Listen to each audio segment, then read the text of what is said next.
You can hear this. You are not alone.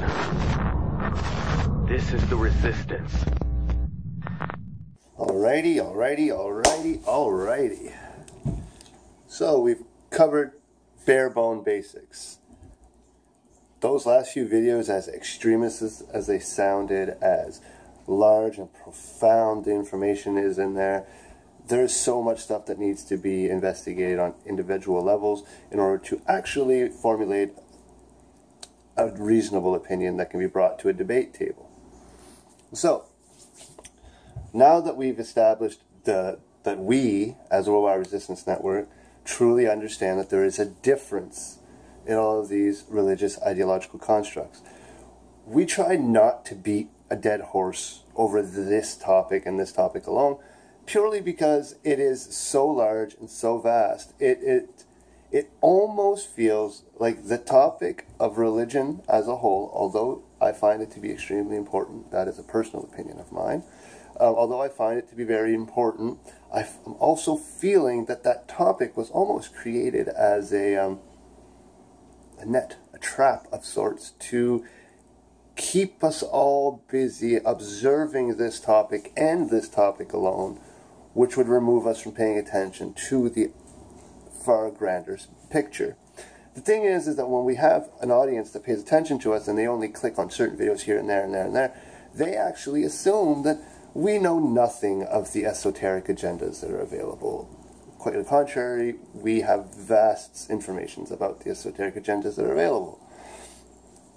People like to believe that we don't know anything about the 9/11 official story or 9/11 truther stories. We actually made a point to look into both sides.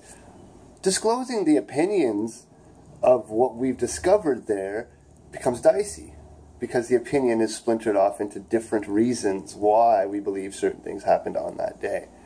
And in order to follow purely our own explanation of 9/11, through our own investigations and through everything that we've been able to collect and look and deductive reasoning and then compare, in order to understand what we bring to the table, you have to understand a great meridian of things. Reason behind why we need to understand the difference between a Christian, a Muslim, a Jew, and a Zionist is because the very bare basic bone of the war falls on that.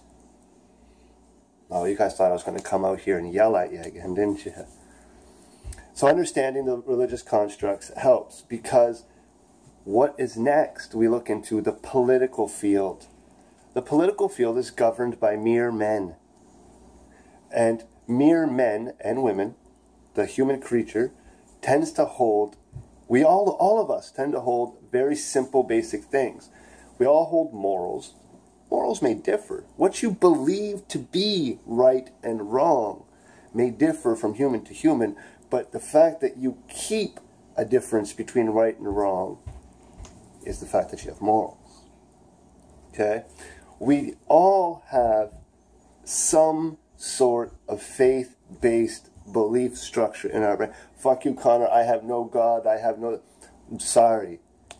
Because if you're an atheist, you are part of a group of people that have no God, and by accounting yourselves as them, you became a religion all on your own. Probably one of the purest forms of religions out there, because you didn't really go and solicit 10,000 members. People who just did not want to believe in a creator or creationism identified with you, and your congregation grew. But nonetheless, you are a religion on your own. So we respect that. The right of religious freedoms, or the action of not expressing religious freedoms, is totally up to an individual. But going back to my point here, we all have a spiritual base, a religion of sorts that we kind of govern ourselves with. And then we all have emotions. We all need to eat, we all need to sleep, we all need to shit, we all need to breathe, we all need a particular amount of water in our systems to make sure that we don't dehydrate. We all need a lot of the same things, and we all share a lot of the same things. Just because the skin color changes doesn't matter. Just because the language changes doesn't matter. Those two things truly don't matter. A skin color is a skin color. A language is purely a form of communication. If I teach you a new language and you learn the language and we can communicate, it doesn't affect the fact that you speak German, French, English, Arabic, Hebrew. Doesn't matter what language you speak, because it's purely a form of communication. It holds no ideology. Language holds no ideology. It's purely a way to express an ideology. You find ideologies within religions and spiritual belief structures and whatever an individual believes, and that helps them create their morals. We need to know that about people. We are not allowed to make a judgment on an individual based on race, color, and religion alone. So because you're a Jew doesn't mean I dislike you. That's just the furthest thing from the truth. Because I understand that the Jewish people currently, as it stands, their religion's being hijacked. I also understand within the Muslim faith, Islam, that there's a really interesting thing taking place there. I don't know if it's being hijacked or if it's actually being like, what's the word? They keep asking for Islam to do a revision of itself, to kind of take a look at itself and re-release a Islam 2.0 is what they're asking. But the truth is that if you ask any religion to revamp itself, at the moment where it's supposed to create its new self, it may create a good self or an evil self. The reality exists. The decision to go and make a new aspect of your existing religion, on that focal point lies a risk of doing it wrong. That's just the raw deal. Well, who are you to say what is right and wrong? I'm not saying that I know what is right and wrong in that context. I'm saying if we force a spiritual people to change drastically aspects about them, although it's a great concept and we should all do it, every religion in the world, to truly re-examine ourselves, but we need to be careful with that, because that becomes new world religions. And I spoke in the past that the only way a new world order could exist would have to be under the unifying banner of a new world religion. Do you guys notice that it's almost like I'm giving you the script to a bad flippin' movie? Isn't that not what it feels like when you're examining what's happening outside? Because you look at it and you're like, the motherfucker's not lying. All the symbols he's talking about, they are everywhere. All of the people that he's referring to are everywhere. The conflict really is happening. He's saying the conflict is for this purpose, and these people are saying that the conflict is for this purpose, but I don't know which one to believe. This is where you are. You don't know as to whether or not the human historic theory that the Worldwide Resistance Network has put together for you to examine, although you may agree with it when you look outside, you're facing cognitive dissonance, because the truth of the matter is, we're a bunch of tinfoil hat wearing conspiracy theorists, and if we were actually right, if you believed us to be correct in our thinking, what would that make you? And that's what's stopping everybody. Because I get it. I get it. I used to call people conspiracy kooks when I didn't even know what the fucking word conspiracy meant. It's an action created by 2 or more people, done in secret. That's all a conspiracy is. Conspiracy theory. Oh Christ, gravity's a fucking theory, people.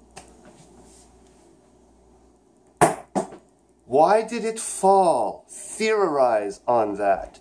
And don't tell me because gravity works, because I know gravity works. Shit falls. Tell me why it falls. Down instead of up. And what mystical force is doing this?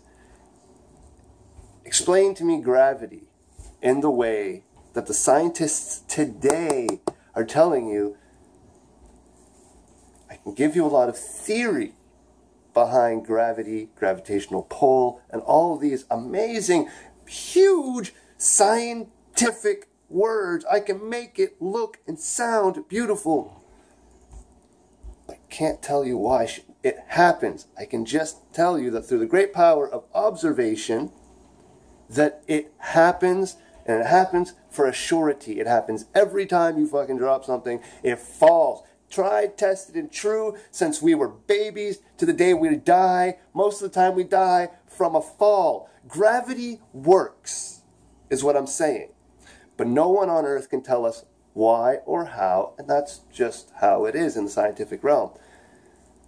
So don't get mad at us because we theorize of things.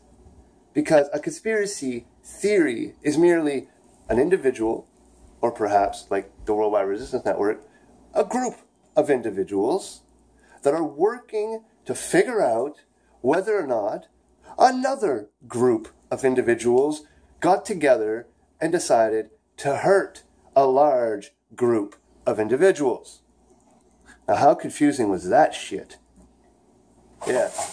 Wouldn't we just prefer to say something along the lines of, I think I know who did it, but I need to prove it. And does anybody have any evidence? Oh, wait, that's what the police do, isn't it? When the police do it, it's called an investigation. But when you do it, it's called a conspiracy theory. That's all it is. You don't have the authority under the law to call it an investigation. Therefore, you have no right to go and look into people's mail and their bank statements and this and that. You don't have the right to do that. You're not law enforcement. But you can look into history. You can look into newspaper clippings. You can look, and you can piece together a general idea as to what you believe may have happened back then. So, if you do these things, you become a conspiracy theorist. That's all it means. So when someone calls you a conspiracy theorist, just be like, yeah, man, I like to think about shit. That's all you're doing. You're thinking about shit. And then all of a sudden, you'll get little pieces of information, and you'll go, holy, haha. That's why that happened, and that's why this... For instance, I'll give you a perfect example. For instance, big article about Pizzagate. We all know about it. And I think somewhere along the lines it went that Hillary Clinton was prostituting children out of a restaurant, okay? Something like that. Some absurd headline. And then I read another article, and I find out, oh, 10 to 1, this article is probably the backbone basis of what Pizzagate originally was.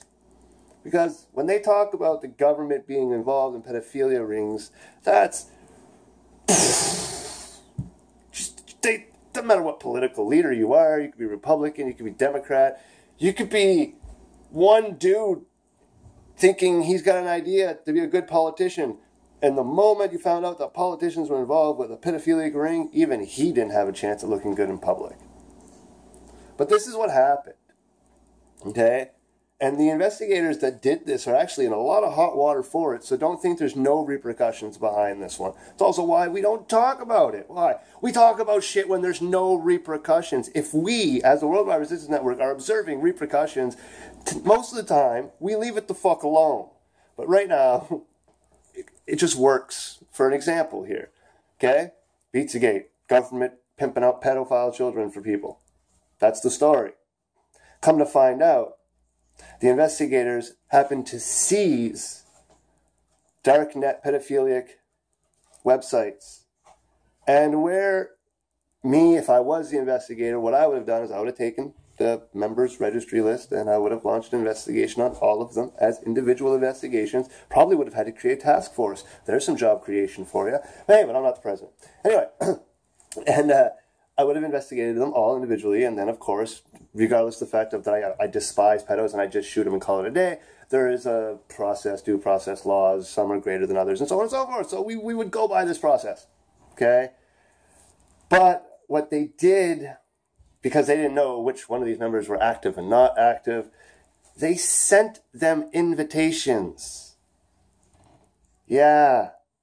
When the FBI seized the pedophilic assets, they used the assets and they fucking sent that, they distributed child porn.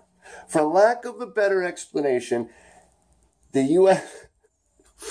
So you get where I'm going here, is they distribute the member and accounts that would have been active, would have responded, it would have narrowed down the amount. I get the logic behind it. Don't think that I don't get the logic behind it. But I also have to apply a secondary logic to this reasoning, which is what has made this unethical for the investigators, okay? We all get why they did it, right? Too many names, the inability to figure out which one's which. We're going to send it out there. The ones that are highly active, they're going to respond. We're going to open investigations on them right away. That's the standard logic. But the next thing is that that's not really what was happening. Because the other logic is being applied, which is overriding it all. If the FBI had a list of people that they thought were drug users, would they mail them out a bunch of drugs to see who opened the package? No, that would be entrapment. It would be unethical, and the courts would have a field day with it. And this is where that aspect of things went wrong for the investigators. This is where it made it look like the government was. There is no making it look like the government was. The government legitimately did distribute it.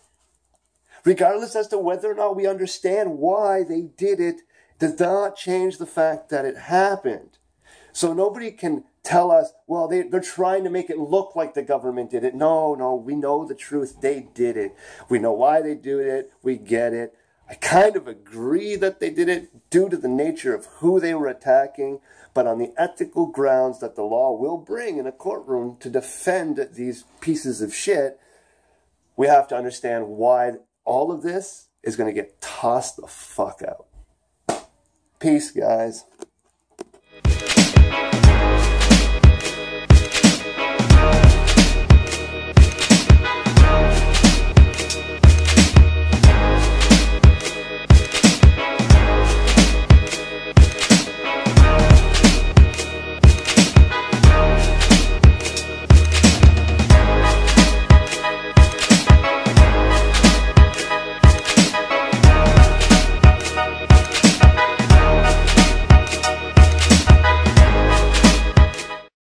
Hello, YouTube Universe. This is good old MS Revan. Are you looking for daily, unbiased political videos?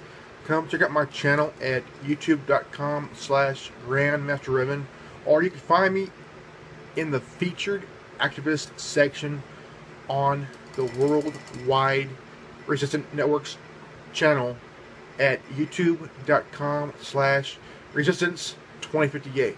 Remember, knowledge is free.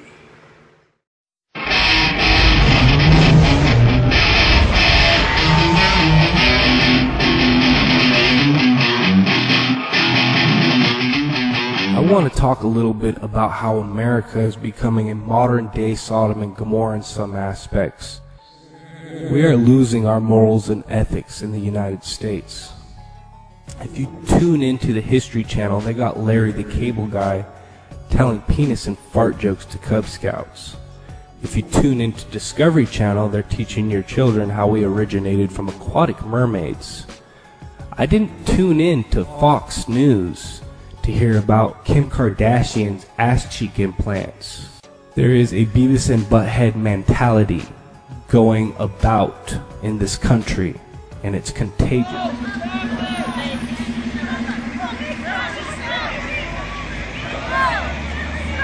I fit in! This is crazy! My family! Alright, so we are back. Now, this doesn't happen very often. I think this is actually the first time that this actually happened in the Worldwide Resistance Network's history of when I'm doing a speech.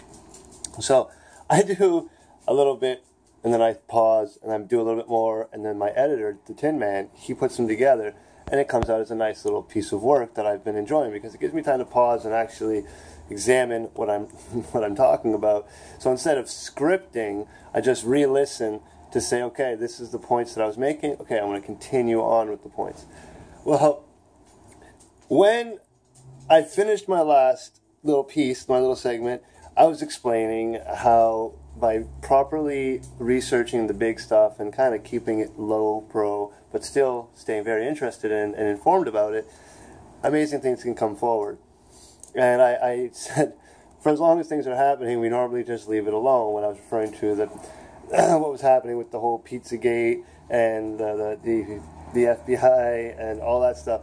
Well, what has happened for the first time ever is from between the moments of making part 1 and part 2, the people who actually are the people that you could fire as a don't fucking do that happened. It happened. Between the time of when I finished my last little segment that you just heard me talk about and right now, since then, the director of the FBI got fired. So let's take a small moment to, in hindsight, see how much of my rational thinking can explain to you and the Americans what happened to your election. Okay? It's fair to say that this whole investigating of the pedophiles and the finding and the using and all that stuff, it's very fair to say that that happened a while back. Or if not a while back, perhaps a case larger than this or just a little bit smaller than this happened a while back, which would have led it to some sort of ethics review, we'll say. But nonetheless, what would have happened at this point is someone with the power, such as Hillary Clinton, would have had access to that information, for lack of a better explanation. So when people are asking me, but Connor, why was the FBI investigating Hillary and then not investigating Hillary and then investigating Hillary? What the hell, man? What's going on, right? That's what they're saying. Is it fair to say the director of the FBI didn't want those past ethical debacles to come to light? Because the unfortunate part is, for as many people that are killed by police officers, which are huge travesties, it is easier for society to accept. And this, don't misconstrue my words here. Be the individual, man, woman, black, white, yellow, blue, or purple, I don't give a fuck. If an officer draws a weapon, be it a female officer, male officer, and of any color, and dislodges his firearm and kills an innocent civilian, which these things happen, it's a reality. They go through a lot of stuff. There's some red tape they gotta do. There's some, and, well, no, it's not. Look at all these people that look. I'm not about to entertain the debate. I'm telling you what's supposed to happen. What is happening, what is supposed to happen is two different stories altogether. But the point that I'm making is that they gotta do some shit. And once that shit's done, okay, society forgives them. Because it's a horrible fucking job. And nobody really wants to do it. And some people do it. So we get it. We get it. What I'm trying to figure out here is that if the FBI investigated, non-investigated, doing stupid shit like that, it meant that someone was being blackmailed. It's fair for me to believe that the director of the FBI was being blackmailed by Hillary Clinton, and the information that she was holding over his head is probably the information that got him fired. You see where I'm going with this? So, at this point now, it's getting very interesting. Because if she blackmailed him, that impeded a federal investigation. So forget any of the charges that Hillary Clinton may have been facing. Blackmail would be an entirely new one if we could prove this. All we'd have to do is ask the man, I guess, right? It just cost him his job. That is very important. Because all of a sudden the FBI was with us, then they were against us, and they were with us again, and then against us. Right? And they said that his actions impeded her winning the election. I think her actions costed him his job, which would mean that his actions costed her her job, her action costed him his job. Interesting thoughts. We could keep going with this, but I'm going to leave that right there for you to think about. Oh, well, you know, my phone didn't screw up this time, so I was actually able to do something here.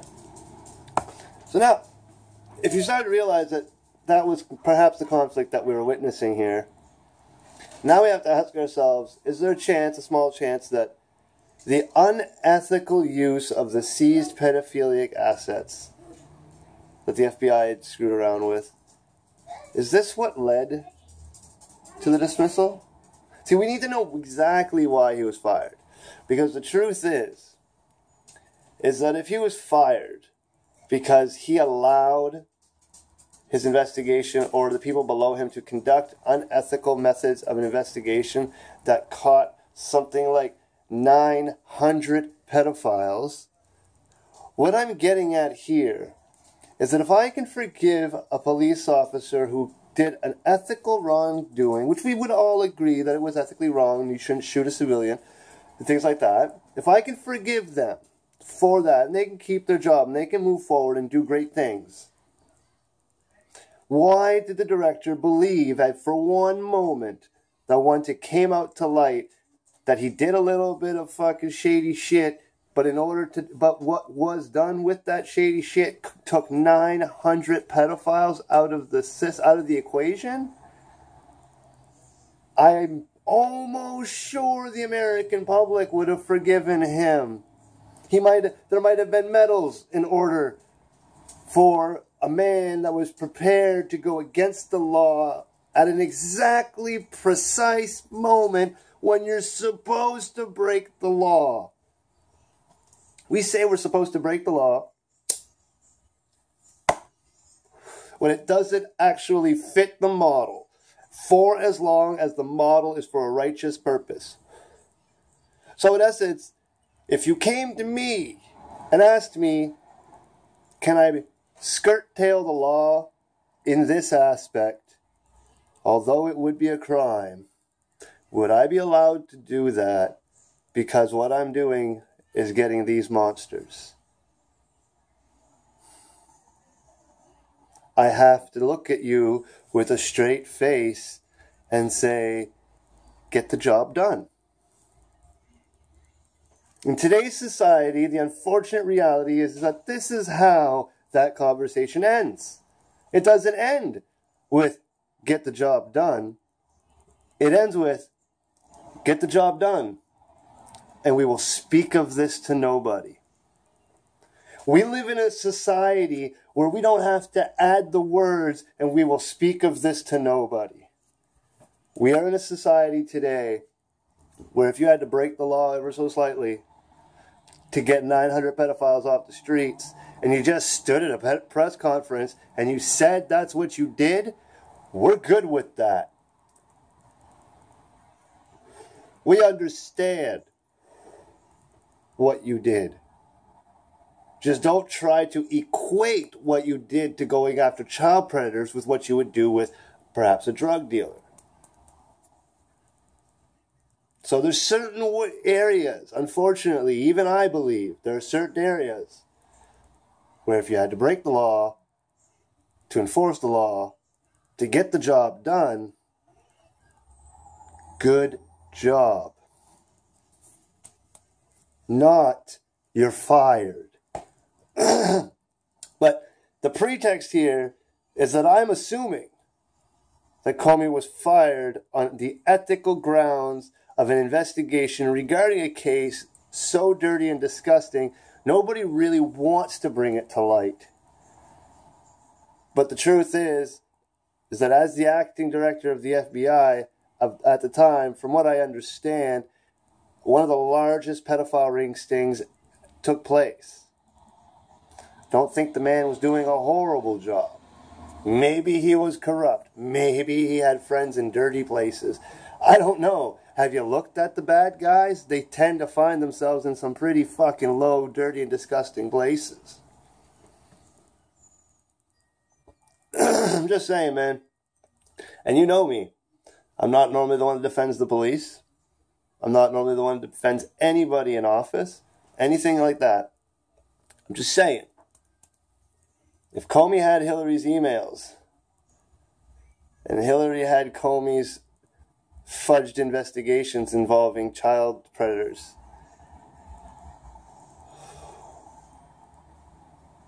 future reference, you can come to the people with that kind of information. We got you. We got you. We're not ignorant little children. Although it is important for the government to treat us like that and perceive us like that, that's just truthfully not what we are. See, you're dealing with an entirely different generation, because the generation before mine, so my parents didn't raise me in a bubble. I heard the F word more often than most people would agree should be allowed in my life. And not from my parents, surprisingly enough, just out throughout the world. So, I don't come from a place where you protect the sensibilities of children. Excuse me. Children are protected. Their innocence will be protected, and these sorts of things. But given the nature of how ugly the world is, we kind of have to prepare our children at a more rapid rate. And the best way to do that is to just not hide the world from them. I'm not going to say, hey, go bring your kids into some undesirable places. Just saying, when your children start talking about an undesirable topic, don't shy away from it. If they're already asking questions, you already missed the ball. You should have covered it before they started asking questions. So they already knew. But that's not always how it works. So, us, as the parents, we're not the ones that we're going to look at you and say, oh, you can't say that on TV because my little one, yeah. And you know what? People who say, oh, you can't say that on TV, or you can't say that on the internet, or you can't say because my children, no, there's an off button. You just turn it off. You don't tell me to stop talking that way. You don't allow it in your home. As many parents of my generation did with rock and rap music. Raw deal. Treat us like rock and rap music has been treated for decades. It's the work of the devil, and I don't want it in my house. Okay? You never actually expected the singers to stop singing and stop talking. You don't actually expect to successfully shut us up. You can have silence, but you will have it at the most dire cost known to man. You will purchase your silence with blood. You want me to stop talking, you come and you shoot me. It's just that easy. So no, I'm not all about censoring the world from the kids. So when a politician or a law enforcement official of such a substantial, the director of the FBI, dude, I was brought up in a world where the director of the FBI could show up at your house, knock on your door, shoot you in the face, and nobody would ever know it fucking happened. Ever. It would just, that shit just went down one day. And they buried your ass in the fucking desert. And the FBI director retires with the shovel. Do you understand? These are the kind of people that are supposed to be able to do the most secretive missions and do like, oh my God, every action movie you've ever seen, when you cheered on the hero, when it gets good, it's when the action hero decides to break the law with everything he ever knew how to do. That's when you realize the movie's like, holy shit, don't fuck with this guy, right? So you're telling me that when Comey went action hero and started breaking the laws to get the job done. Now he's fired. Or is there something that the sitting president does not want the FBI director to look into? Because there is another thing that this debacle of investigations found with this child predator area brings forward to light. It proves that Comey knew how to get her done. 900 people. That's a pretty fucking good success ratio in my eyes. I don't think Trump wanted that man looking into anything that could implicate Trump with a negative, and I mean seriously fucking negative thing.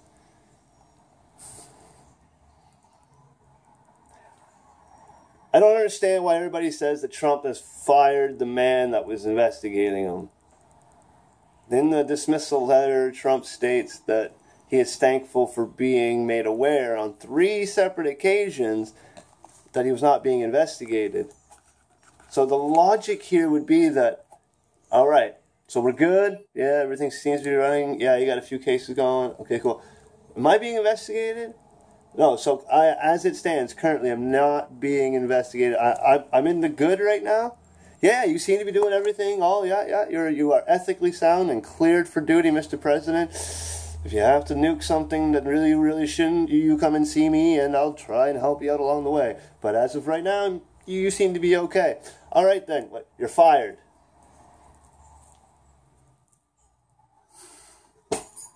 So, how did he fire the man that was investigating him? Explain that part to me. Or maybe he was investigating him about something that I know absolutely nothing about. But then wouldn't that mean that he had open... Anyway, regardless of what the investigation would be it campaign related, politically related, or corporate and personal life related, regardless of the nature of the investigation that would be entailed, there would be an open investigation on any one of the fronts. According to the dismissal letter, well, that just ain't so.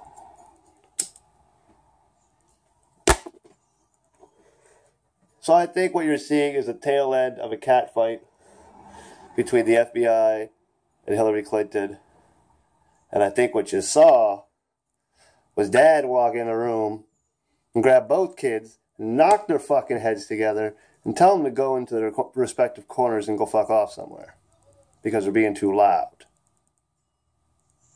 Because something about Trump said the showboating Comey had to go. Have you guys noticed something about Trump? This is, and this point is not rhetoric. This is just an observation of mine. He loved the press before he became president. But if you pay attention to young Trump, he tells you straight out he hates media. He particularly hates political media, finds political media to be the most vicious beast alive. Went to war with that beast, slit its throat, became president, and looked at it and at that beast and said, I just killed you. Why do you want me to feed you? Go away somewhere. It's like a bad dog. You don't pet it, it'll go away. This is what's happened between the president and the media. It's not that the president wants the media to shut up. The president's just not going to share anything of virtue with the media for the next 4 to 8 years. The media will soon become an echo chamber because the president is just going to reduce transparency. Can't do that with people that love a camera too much. Did you notice something about Trump's administration? Not very gung-ho to jump in front of the camera and be noticed. They're part of the administration helping to lead the United States of America. How much notice do you think these people really need from a trivialized media network? The entire world is looking at them. Nations are looking at them. You think they care what they look like on CNN? They got to worry about what they look like in Saudi Arabia, or in Korea, or in Israel, or Syria. Do you honestly think any of these people really care? And I'm not talking about just Trump. I'm talking about what's happened here. What has happened here is the government became the government. And people don't like it. The government went silent. The government is doing its job. How many times have you said it? Just fucking do your job. Just fucking do your job. Goddamn government can't do nothing right. Just fucking do your job. They're doing the jobs now. They're real quiet, aren't they? Not looking for a lot of attention, are they? I told you. That 2017, 16, with the elections, Canada was going to have one, and then right after it was going to be the States. That those were going to be very loud years. That we were going to have field days. We were going to say whatever we wanted to say. We were going to have fun. But after those days, the two countries would become very quiet, and we would lock right in because the war is getting ready to fucking pop. Now's the time. Right now's the time. It gives like the leaders 6 years or so to do shit without repercussions. Come on now. So yeah, everything got real quiet. No one wants to talk about anything now. They just fired the director of the FBI, and no one truly wants to give a straight answer as to why.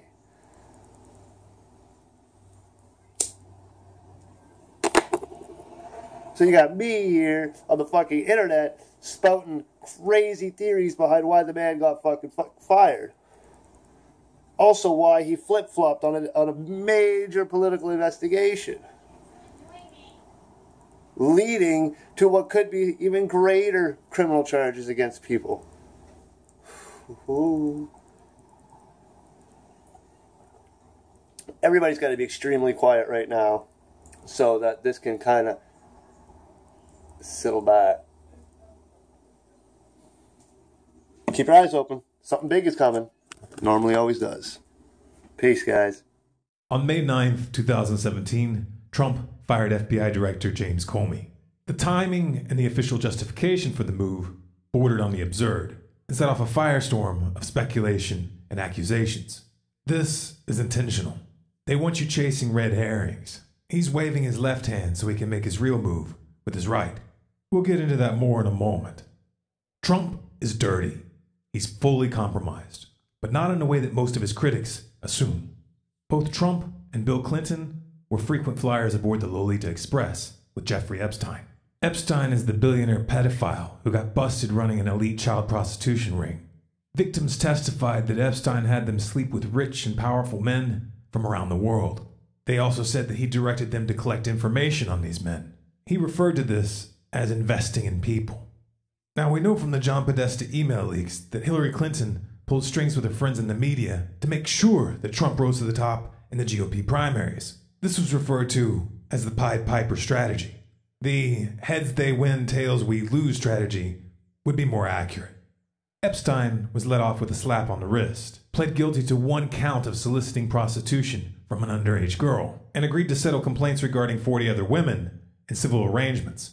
As part of this deal, prosecutors agreed not to bring far more serious federal charges against Epstein and not to charge potential co-conspirators. Trump's name came up several times in this case, and in a separate criminal complaint which accused both Epstein and Trump of raping a minor. The judge that let Epstein off with a slap on the wrist and protected the other predators was a man named Alexander Acosta. That would be the same Alexander Acosta that Trump nominated as Labor Secretary. I'm sure that's just a coincidence. Trump has tried to pretend that he hardly knew Epstein, but he made the following quote in an interview in 2002. "He's a lot of fun to be with. It's even said that he likes beautiful women as much as I do, and many of them are on the younger side.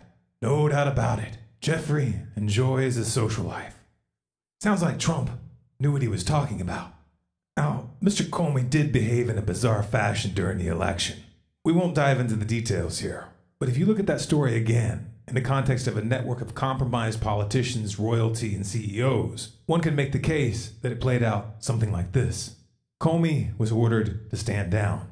He resisted at first. He saw evidence of corruption, so levers were pulled. Bill Clinton's conversation with Loretta Lynch on the tarmac was part of this, but we'll probably never know the full extent. Everyone has skeletons in their closet. Very few have the integrity to do what's right when facing total ruin. Comey capitulated, but not before he demonstrated that he has a disobedient streak. This, combined with the fact that he presided over the FBI during the investigation into the Lolita Express, and therefore has access to information that could destroy Trump, Clinton, and ultimately a whole gaggle of well-placed puppets, makes him a liability. Trump's handlers want Comey replaced with someone who's compromised and compliant, with a spotless public image. Now let's get back to those red herrings. Trump wants the left to obsess about Russia. That's why he timed the firing to be during the investigation into Russian interference, and right before a face-to-face meeting with Russian diplomats. He wants the left to focus on this, because at the end of the day, they aren't going to find any evidence. None. Why? Because it isn't true. This was a campaign tactic cooked up by the Clinton camp, but then groupthink kicked in, and the story took on a life of its own. People built media followings on the topic. Even comedians cashed in. The talking heads who are still pushing the Russian collusion conspiracy theory are either dishonest or pay absolutely no attention to geopolitics. After Trump launched airstrikes on the Syrian government, in effect strengthening ISIS, Russia immediately suspended its airspace agreement with the United States. Putin then moved quickly to set up a network of no-fly zones, which the United States was banned from. Turkey, which up to that point was a key NATO partner, will be one of the countries enforcing these new zones. They also issued sharp warnings to the Trump administration and made it clear that they would be reinforcing Syria's air defenses. Trump, for his part, went from criticizing the anti-Russian narratives and covert wars of the Obama administration to engaging in exactly the same behavior in an even more aggressive way. Next up, Trump is moving a major occupation force into Raqqa, while simultaneously escalating on multiple fronts around the world. Trump wants you chasing Russian windmills so that he can carry on with World War III. This also gives the talking heads on the alt-right who still support Trump an easy out. Instead of being pressured to admit that the man that they helped put into office is evil and utterly compromised, they get to spar over an issue that for them and their audiences is patently absurd. This is shielding them from serious questions about their journalistic integrity and their refusal to call out Trump for what he is. Time to start confronting these rodeo clowns on both the left and the right. Stop letting them pull people into empty rabbit holes while the most dangerous war in human history kicks off with hardly a murmur of dissent. And to those of you positioned in the alphabet soup agencies that can access the evidence in these cases, you need to take a long, hard look at the people you're working for. When the rule of law has been hijacked by abject criminals, there comes a time when disobedience becomes a moral imperative. If you want these ideas to catch on, spread them. You are encouraged to download, copy, and distribute this message by any and all means.